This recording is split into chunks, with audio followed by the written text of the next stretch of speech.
President Trump tells allies to pay their fair share, pay what they owe from years past, and to start fighting terrorism in earnest while dealing with international outrage over intelligence leaks. This is Special Report.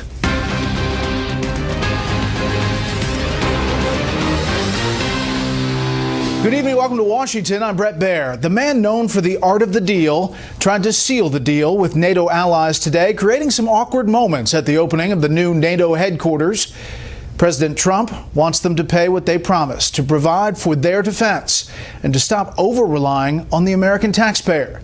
Meanwhile, the president got an earful from Britain's prime minister about information leaks she considers extremely serious. And then he took action. Correspondent Kevin Cork starts us off tonight from NATO headquarters in Brussels. Good evening, Kevin. Hey there, Bret. Good evening to you. The president is asking the Justice Department to look into that leak by U.S. intelligence officials, apparently to the New York Times. And that actually drew something that I think people would find fairly unprecedented. The Brits are now, at least temporarily, refusing to share information with U.S. intelligence officials as it relates specifically to that devastating terror attack that took place in Manchester. And this is just the latest fallout that actually threatened to overshadow the president's first visit to the NATO summit. They may have been all smiles during the family photo at the NATO summit in Brussels this afternoon, but the seemingly sunny disposition of the leaders appeared to mask clouds of discord within the ranks, especially after U.S. intelligence agencies were accused of leaking information about the terror attack in Manchester to the U.S. media. I will be making clear to President Trump today that intelligence that is shared between law enforcement agencies must remain secure. British Prime Minister Theresa May's frustration was the result of disclosures by the New York Times that not only named the alleged terrorist in the Manchester attack, it included details previously known only to British and U.S. intelligence officials, calling into question the safety of information sharing between the longtime allies. For his part, President Trump promised action, saying in a statement, "The alleged leaks coming out of government agencies are deeply troubling.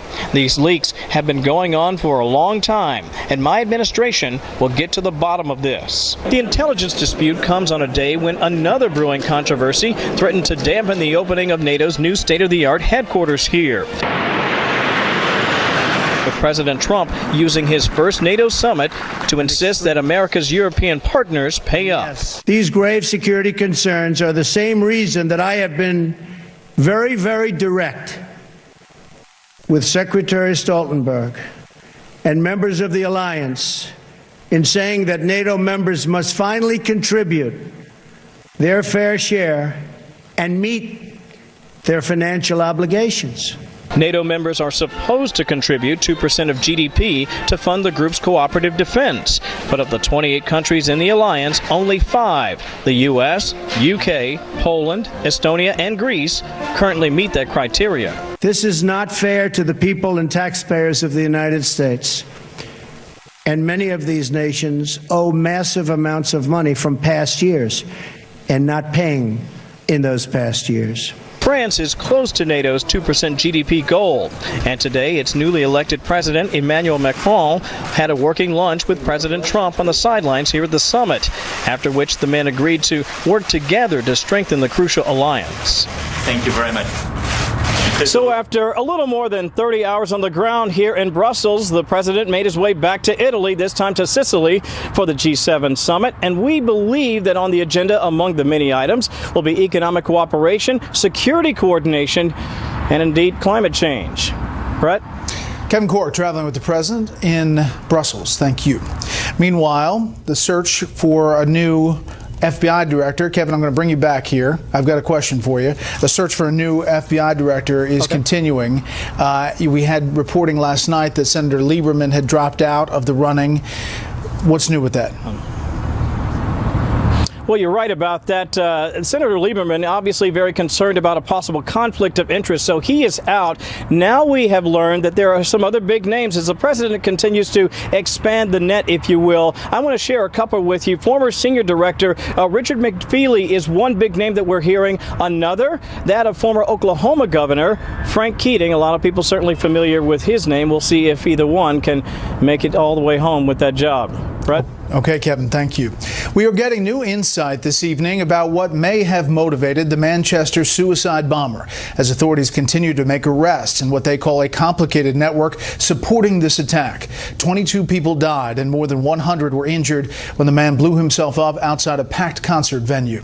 Senior correspondent Rick Leventhal is in Manchester tonight. Good evening, Rick. Good evening, Bret. Some tense moments earlier this evening in the town of Wigan, about 40 minutes north of Manchester. Police serving a warrant on the home of a suspect believed connected to Monday night's terror attack had to call in the bomb disposal team and evacuate the neighborhood after suspicious items were found inside that house. The cordon has now been lifted. The neighbors were allowed back into their homes, but the search for suspects and evidence continues, and so does the healing of the survivors. This is Lily. Hello. A royal visit by 91-year-old Queen Elizabeth, spending time with some of the young victims of Monday night's terror attack. I enjoyed the concert. Dozens remain hospitalized, more than 20 in critical care, with blast injuries described by doctors as complex and challenging. Manchester police carrying out more raids, arresting at least 8 people so far, suggesting suicide bomber Salman Abedi did not act alone. I want to reassure people that the arrests that we have made are significant, and initial searches of premises have revealed items that we believe are very important to the investigation. These searches will take several days to complete. Abedi's older brother was arrested in Manchester Tuesday. Wednesday, his father and younger brother Hashim were taken into custody in Tripoli, Libya. Authorities there say Hashim confessed to knowledge of the plot and said both he and Salman belonged to ISIS. Investigators believe Salman spent 3 weeks in Libya before flying through Dusseldorf, Germany last Thursday on his way to the UK. Friday, he was spotted at a Manchester shopping center buying the bag believed to have been used to carry the bomb to the arena, where he blew himself up as fans were leaving the Ariana Grande concert, killing 22, including off-duty Cheshire police officer Elaine McIver, and injuring more than 100. A UK security source tells Sky News the bomb contained hydrogen peroxide and may not have been as sophisticated as first reported, suggesting it could have been assembled on a kitchen table. In an interview with the Wall Street Journal, the bomber's sister says Salman was angry about U.S. airstrikes on Syria, saying he saw children dying and wanted revenge. Many of the victims here were children. My dad ran over to me and picked me up, and then we tied jumpers and stuff around the 2 main wounds in my leg, and then he just picked me up, and then we just ran outside, and then a lot of the paramedics outside and just strangers were just helping us really. Some of the victims will require reconstructive surgeries. Meanwhile, the memorial and signs of support continue to grow here in St. Anne's Square.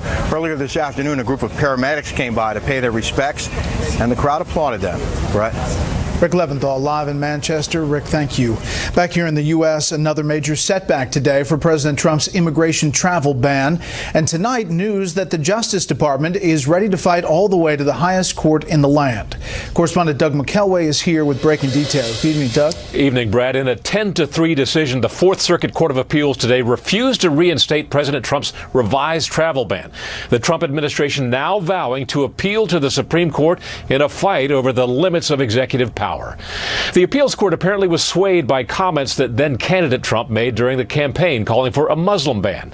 In the scathing opinion, the majority said the 90-day revised suspension of travel from 6 Mideast countries, quote, speaks with vague words of national security, but in context drips with religious intolerance, animus, and discrimination. In a dissent, Judge Dennis Shedd wrote, quote, the real losers in this case are the millions of individual Americans whose security is threatened on a daily basis by those who seek to do us harm.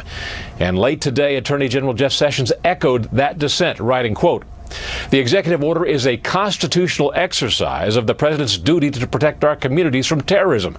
The president is not required to admit people from countries that sponsor or shelter terrorism until he determines that they can be vetted properly and do not pose a security risk to the United States.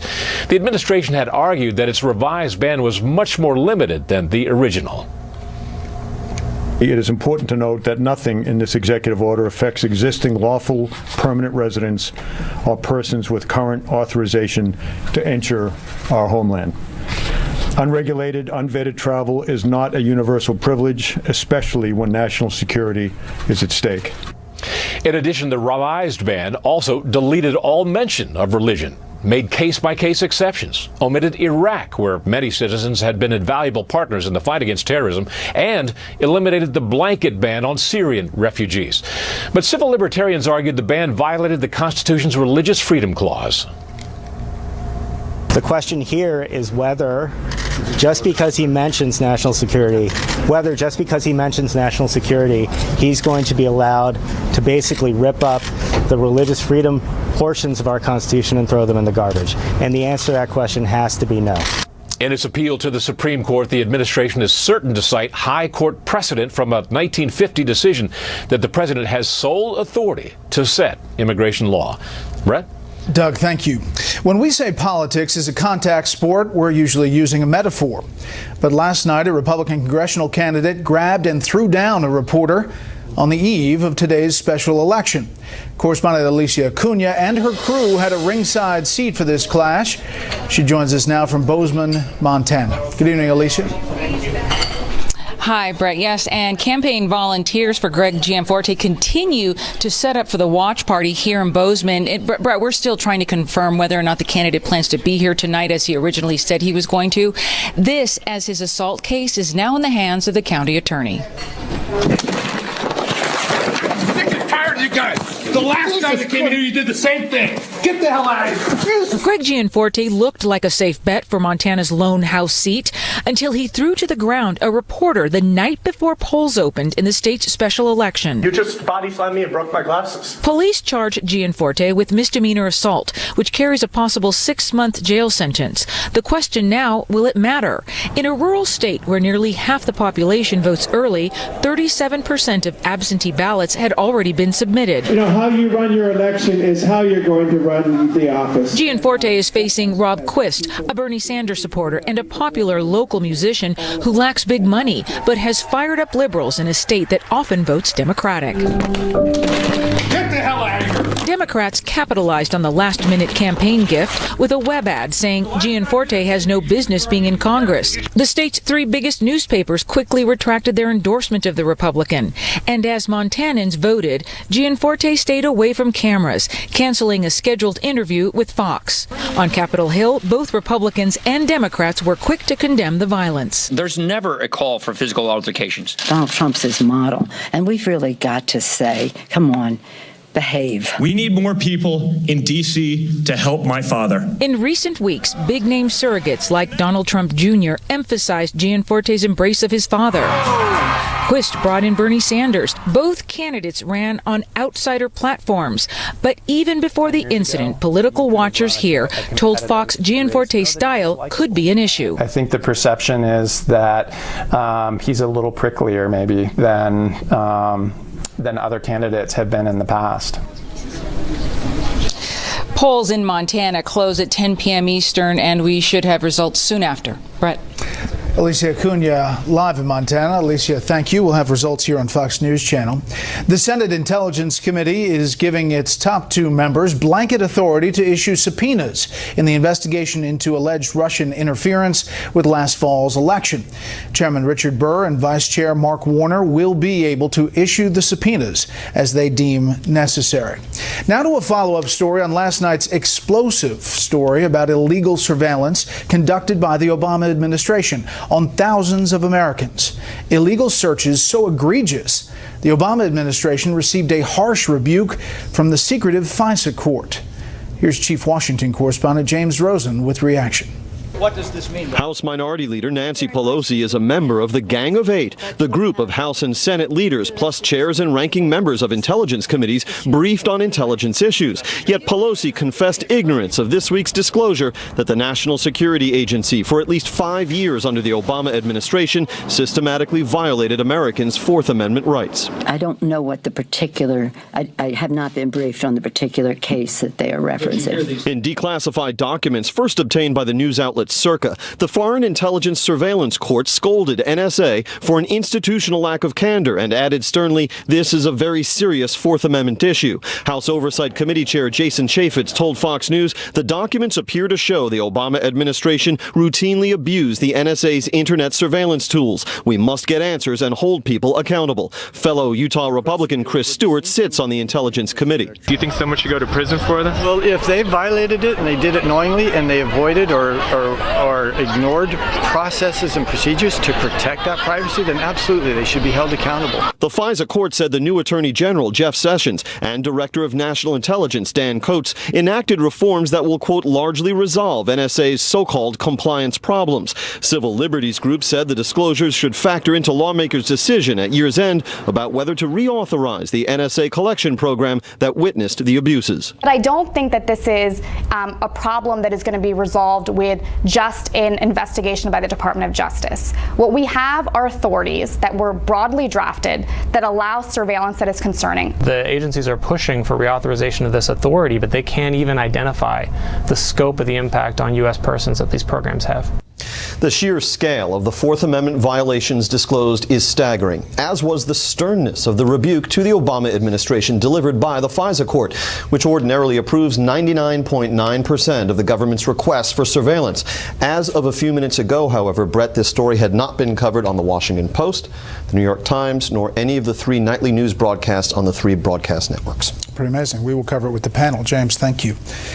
Former President Obama is defending his actions or inactions in Syria. He told an audience in Germany that not bombing Syria after President Bashar al-Assad crossed Mr. Obama's red line took political courage.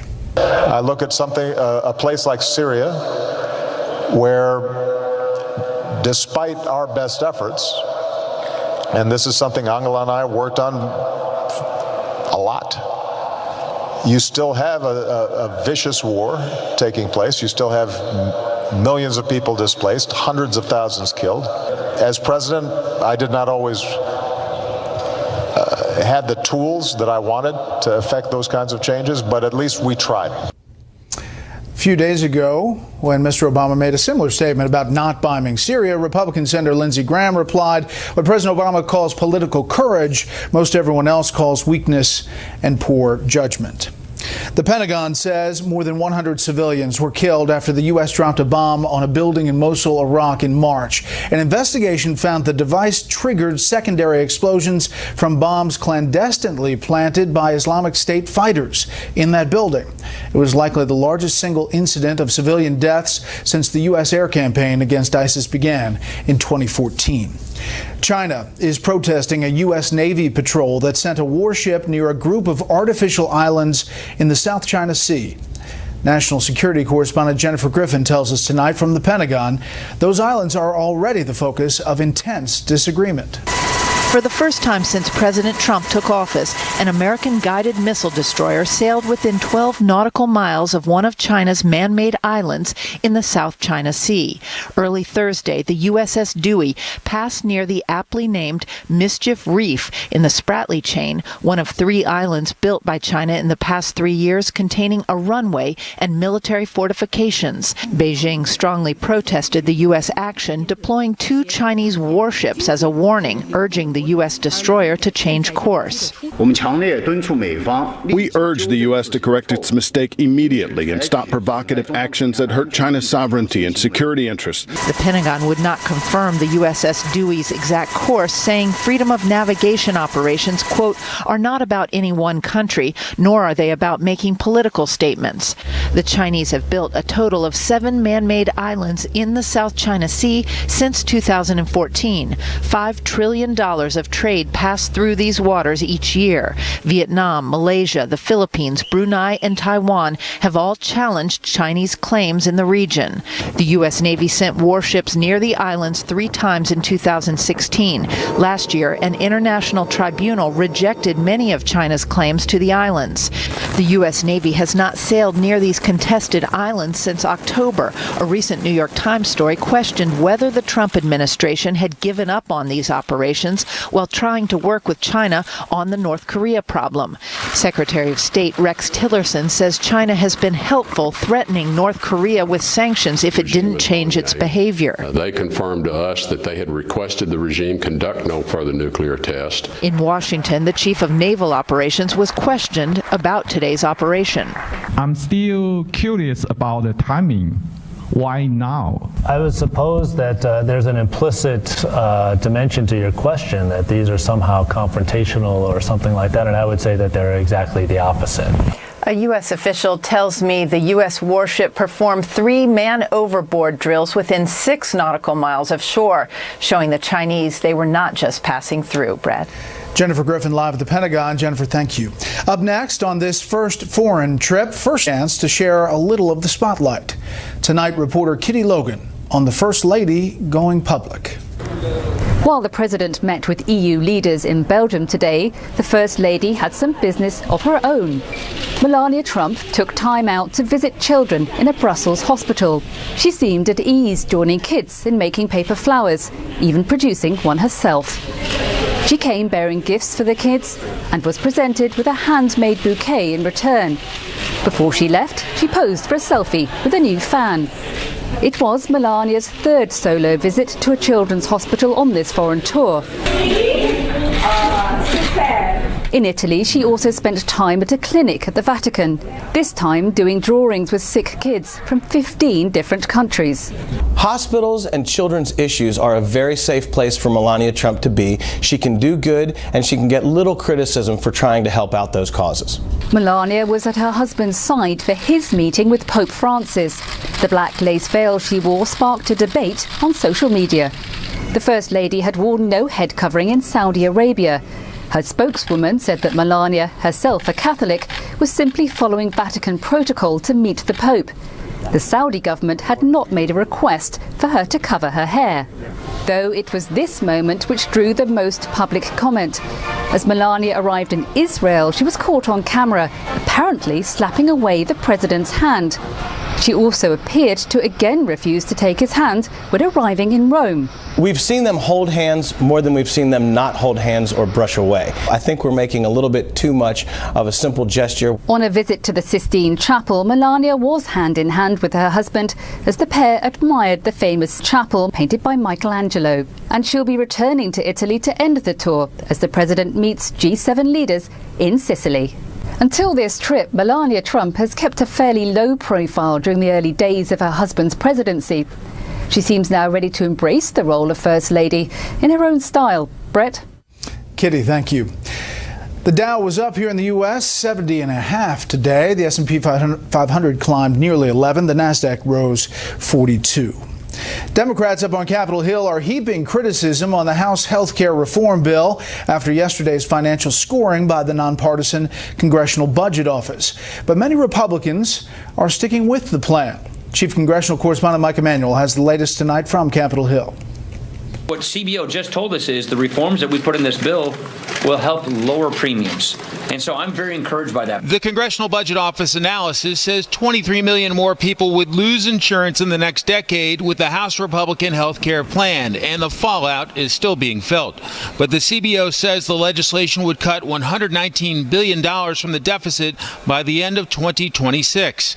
Top Democrats took the CBO analysis to mean the Republican plan would be a disaster. Yesterday, the CBO confirmed what we all knew, but they made clear that many Americans with pre-existing conditions would face soaring costs and frightening limits on the care they need. Today, the White House budget director questioned the ability of the Congressional Budget Office to predict the future. If you look at the methodology, they assume that folks who are on Medicaid, which is free, will choose to get off Medicaid when the mandate goes away. Now you tell me if that sounds like the real world. Senate Republicans were already lukewarm to the House bill. We're writing our own bill in the Senate. I think everybody understands that, and it's a heavy lift. We're starting with a blank sheet of paper, and that's not with any disrespect towards what's happened. It's just the way, you know, the House and Senate are supposed to work. And Majority Leader Mitch McConnell said yesterday he wasn't sure how they'd get 50 votes at the moment. He's calling on Democrats to help and emphasizing the status quo.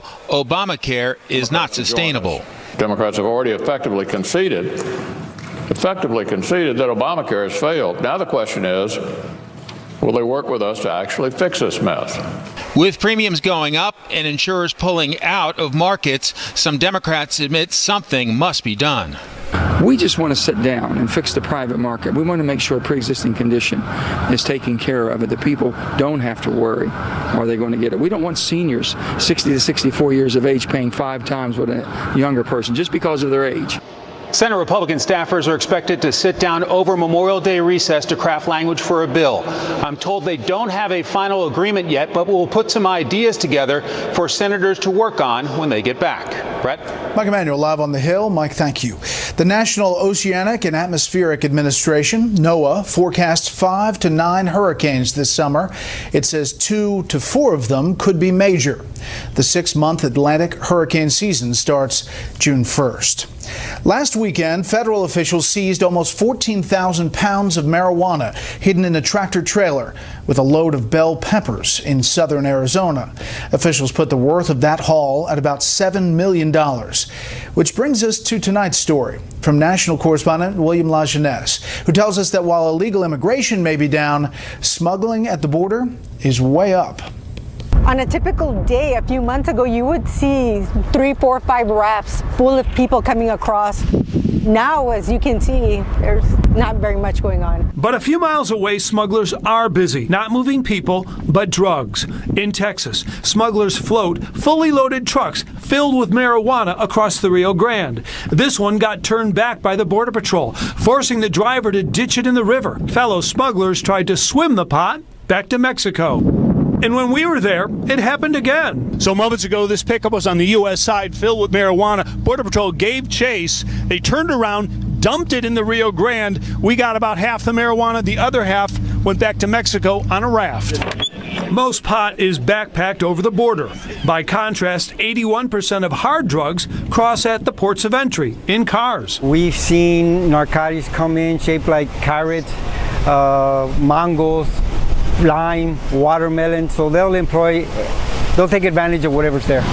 Agent's best defense, walks on 4 legs, not 2. Really, it doesn't really matter. They train in all and anything, marijuana, cocaine, heroin. American drug users get about 95% of their heroin, coke, and meth from Mexico.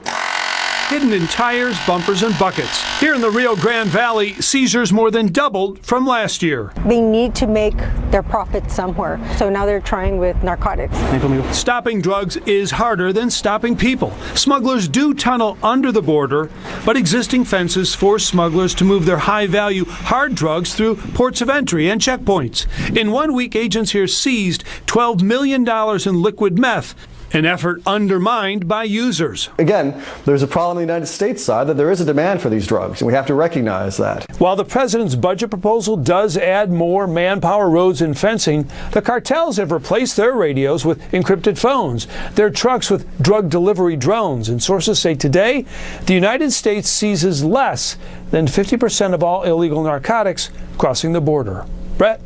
William, thank you.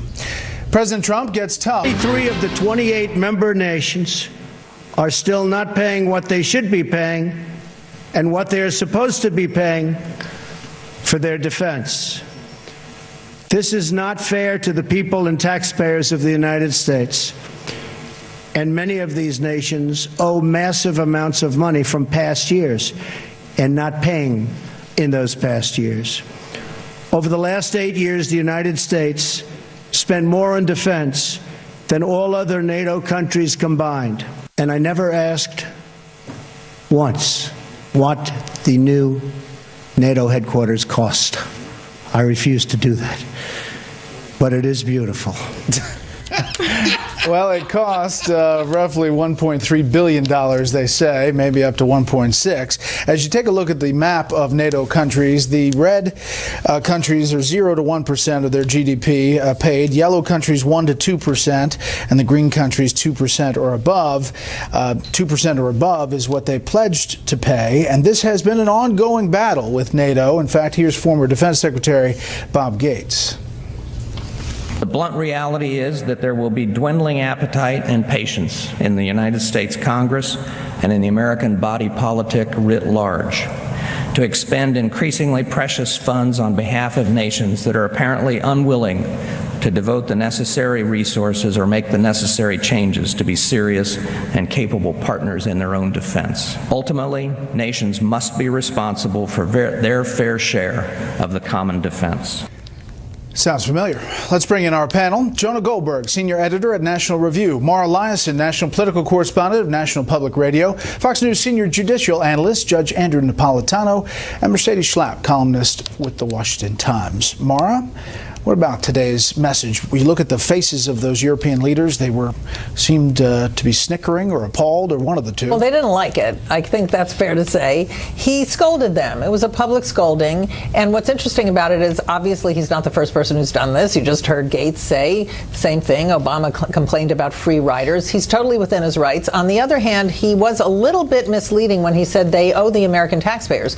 By that definition, they also own the Polish taxpayers, the Greek taxpayers, and the British taxpayers and the Estonian taxpayers, because those are the other countries that are paying their share. Yeah, and I think he was saying that the American taxpayer has been paying up for all these years, and there are countries who haven't paid for many years. That's right, but it's not a protection right. They don't pay us to protect them.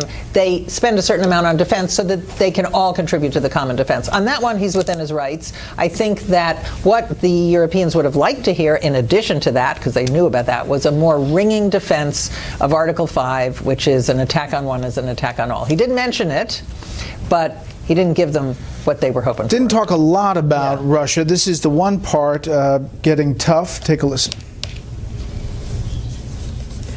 We must be tough, we must be strong, and we must be vigilant.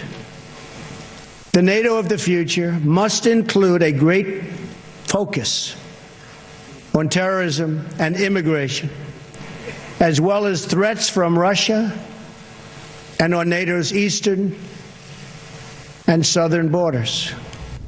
So that's what these NATO countries wanted to hear. They didn't really want to get slapped around. Of course not. I think that it's in President Trump's right to be frustrated with these NATO members. I mean, when you think about that, you look at Germany, Canada, France, they're paying less than 2%. And guess what? Also, there's no IRS for NATO, right? There's no one basically tracking this defense spending or basically saying you're obliged to pay, you need to pay now. So his frustration is correct. And I think that there is a sense that, yes, they wanted to hear more because on the sense of Russia and the possibility of attacks. That's also very important, obviously, to those eastern countries that are bordering Russia. But, I think the president is his right to do this. I think President Obama said it in a different tone, basically saying that he was chipping, that, these countries should chip away at paying for this defense of NATO. But, at this point, I think it was in his right to go ahead and be forceful with the NATO members. For an American domestic political audience, this is a very, very popular argument for him to make, and it's very well grounded.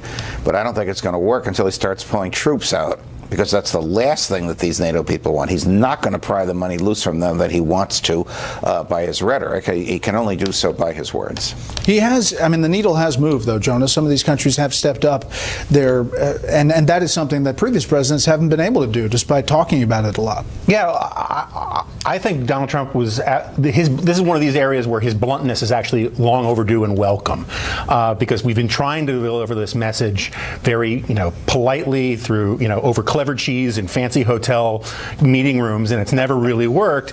And now he's up there, and he's like a bull in a china shop, and he says, "You guys gotta pony up." And I think it's worth doing, because look, I'm a big supporter of NATO, but we've basically been subsidizing Western Europe's welfare states for about 30 years, and that's been one of the causes of Europe's problems. And they need to sort of man up, to use a phrase. I do worry, in one sense, though, that Donald Trump is not popular in Europe, and just as we've seen in America, Obamacare become more popular under Trump, and we've seen immigration and free trade become more popular under Trump. You could see there being a backlash against doing what Trump wants to do in Europe.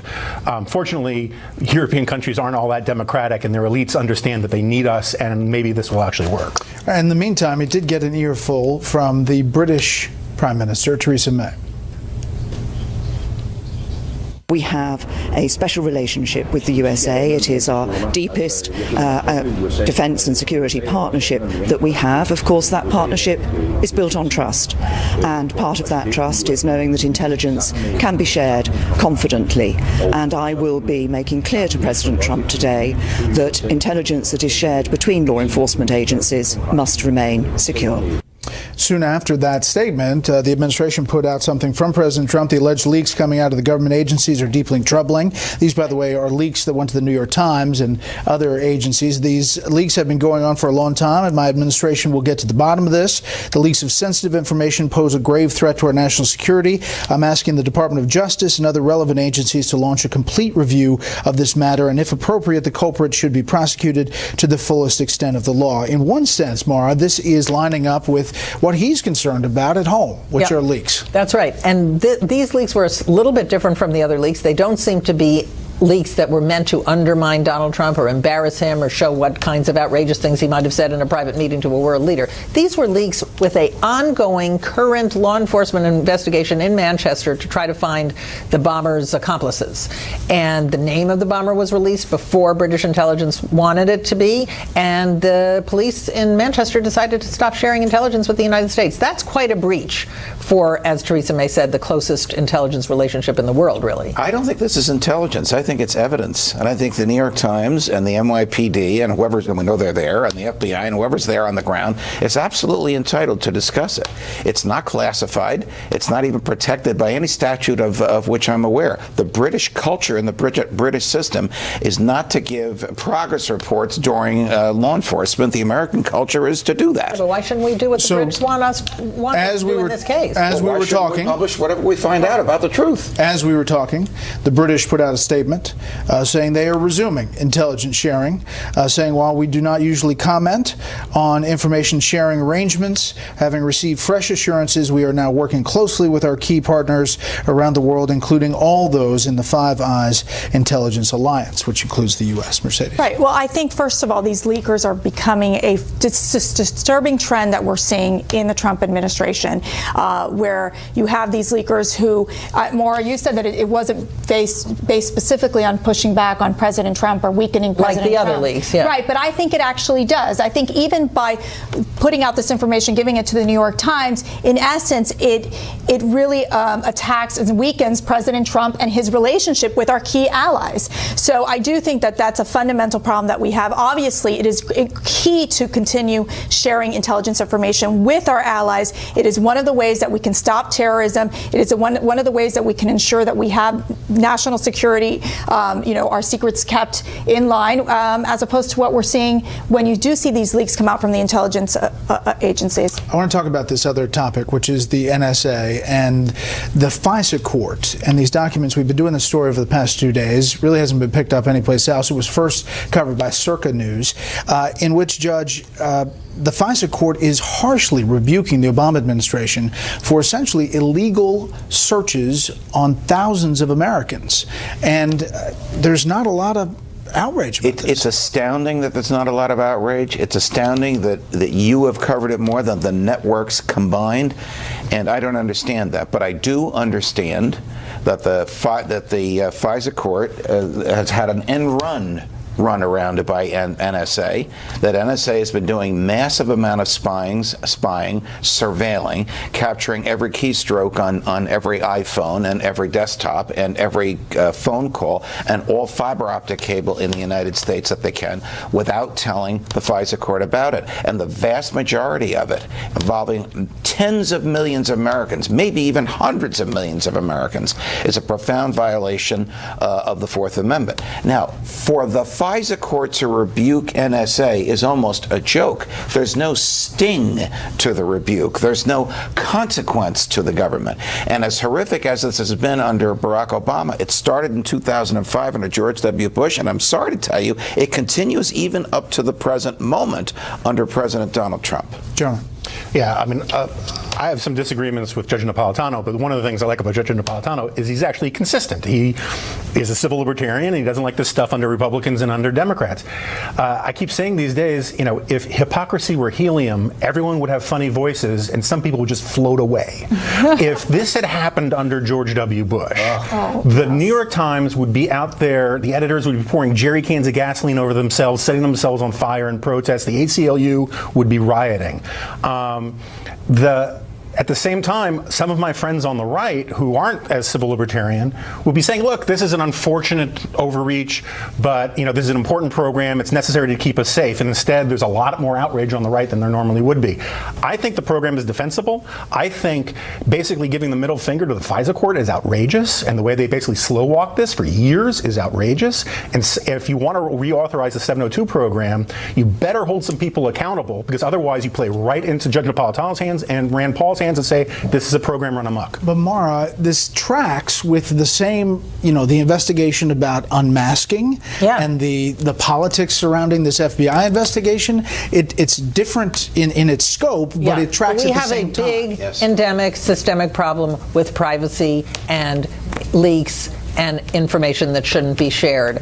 And Congress is going to have to do something about it. It's one thing, Donald Trump can track down these leakers and try to prosecute them. He can try. But Congress is going to have to do something about it, because this has been going on for a very long time. And even after Congress wanted it stopped, remember? We thought this program was finished. But this brings up the issue of Susan Rice, that, there's more questions that need to be answered than we know, and we're not going to find out. Obviously, she was part of the unmasking of many of these Trump campaign officials. It is problematic. They don't have an oversight structure in place, and there is concern, I think, for Americans out there, their issue of getting tapped or getting their information.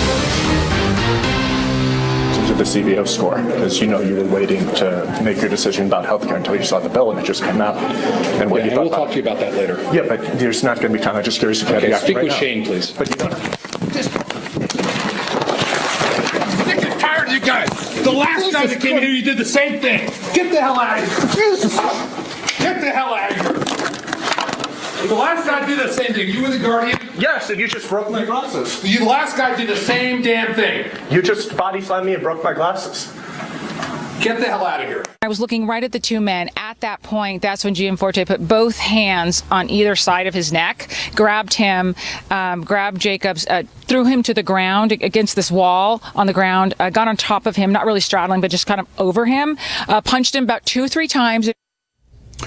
Alicia Cunha and her crew were doing a story for the show. Actually, we were going to air it today, and that's when this altercation happened. Police charged Gianforte, the Republican candidate for Congress there in Montana, with misdemeanor assault today. He's running against Democrat Rob Quist. The election is today, and we will get reaction and the results tonight. Mercedes. At least we're not living during the time of Hamilton and Burr in the duel, because that would have been very problematic. But we know, I've worked in plenty of campaigns. Tensions are high, day of the election. All you need to say is, I'm sorry, what I did was wrong. And I just find it just so disappointing that Gianforte has not come out and apologized. Jonah. Yeah, no, I agree. I mean, first of all, if it was okay for politicians to beat up pushy, nerdy, left-wing journalists, the ERs would be running 24/7. And I share exactly with Mercedes. He just should come out and say, I made a mistake, I lost my temper. What I find really appalling is how many Republicans on the right just can't say, I condemn this behavior, this is not appropriate. People coming out with excuses about how he had it coming and all of this kind of stuff. It's nonsense. Just condemn it, move on. It doesn't have to be the end of the world. Here is Paul Ryan and Nancy Pelosi today on this issue. Should the gentleman apologize? Yeah, I think he should apologize. I know he has his own version, and I'm sure he's going to have more to say, but there's no call for this, no matter what, under any circumstance. Donald Trump's his model, and we've really got to say, come on, behave. Behave. That was outrageous. Mara. Look, he lost the endorsements of several Montana newspapers. They yanked him. He's been charged with misdemeanor assault, and the senator, Daines, is asking him to apologize. Paul Ryan is asking him to apologize. Why isn't he apologizing? This is incredible to me, unless he feels like he's going to win anyway, which he very well might. Half the vote was already in. Well, let's look at that. Mail-in ballots. The early voting, 698,000 registered to vote, 352,000 absentee ballots mailed out, 226,000 already returned. Yeah. I mean, frankly, Mara, he could win. Absolutely. First of all, he was favored to win anyway. It's a Republican state, but and most of the vote is in. But to me, this is incredible. Now, we have heard about CBO scores causing angst on Capitol Hill, but never violence. What was your tweet yesterday? Something about Montana. You know, you can't talk about the OMB. The fun fact is that in the Dakotas, you can say